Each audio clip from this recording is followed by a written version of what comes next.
All right, guys, so these specific notes are over Chapter 2, Section 4, and it's over deductive reasoning. So if you remember, Section 1 of Chapter 2 was over inductive reasoning. Today, we're going to talk about specifically deductive reasoning, okay? So first, we're going to start off with the definition. Deductive reasoning specifically uses facts, logic, statements,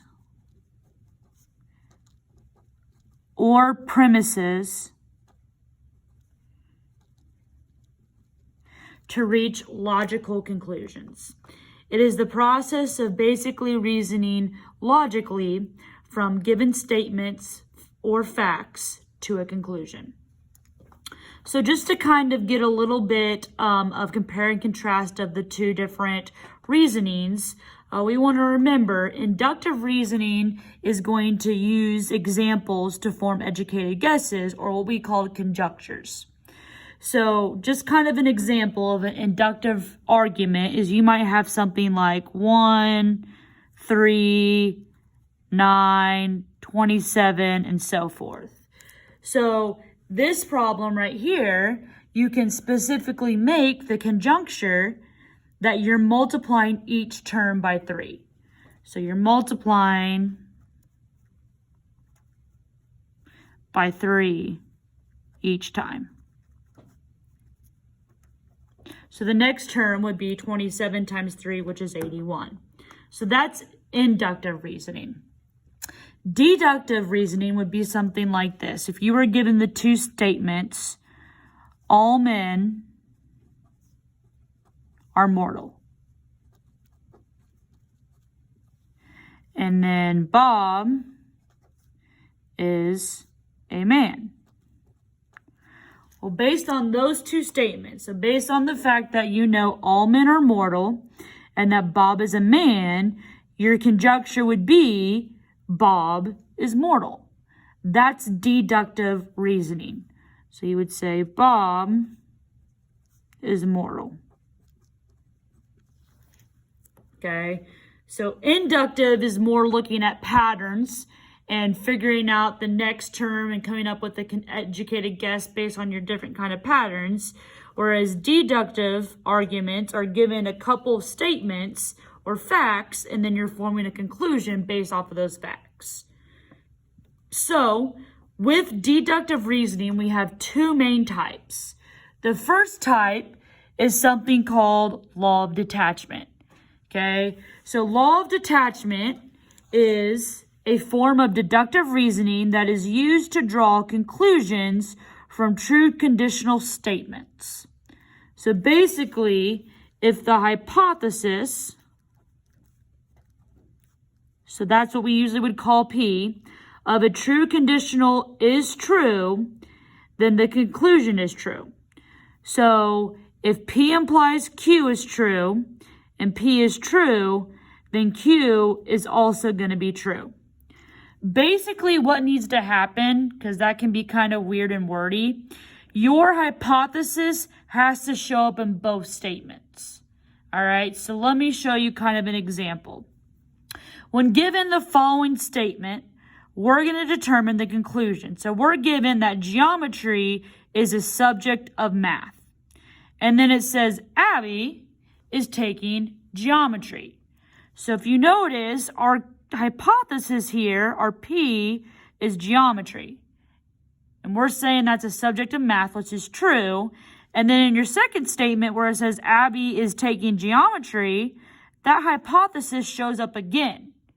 So since it shows up in both places, you can conclude, all right, if geometry is a subject of math and Abby is taking geometry, then Abby is taking a subject of math.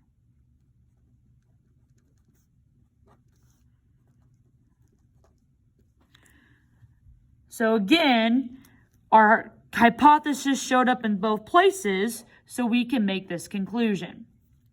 That is what we call law of detachment. Okay. We also have something called law of syllogism. Okay, so this is another form of specifically deductive reasoning. So we have law of detachment, which is right here, and then law of syllogism. This is very similar to substitution. So substitution is when you're able to take some specific situation. So maybe you say x equals 2, right? And then you want to plug that into 2x plus 5 equals whatever. Plugging that in is substituting in that 2. So it's that kind of an idea. So it allows you to state a conclusion from two true conditional statements when the conclusion of one statement is specifically the hypothesis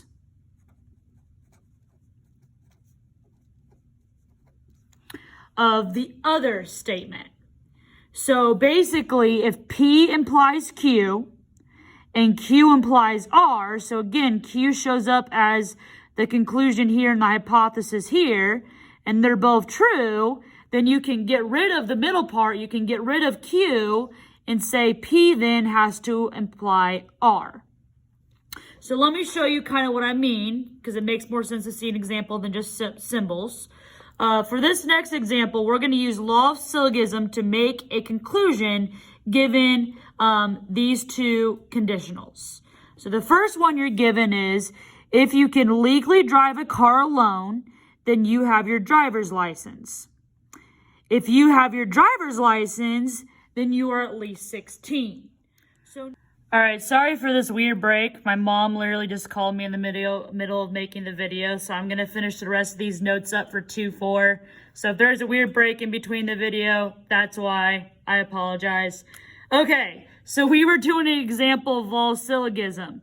And it says, if you can legally drive a car alone, then you have your driver's license. And if you have your driver's license, then you're at least 16. The you have your driver's license shows up in the conclusion of one conditional and the hypothesis in the other. Whenever that happens, you can then take the hypothesis of the first and combined it with the conclusion of the second conditional. So your conclusion would be, if you can legally drive a car alone, then you are at least 16.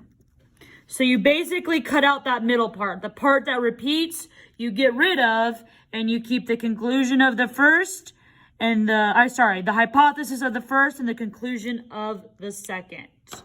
All right, so that's it for 2-4. Have a great day. See you guys soon.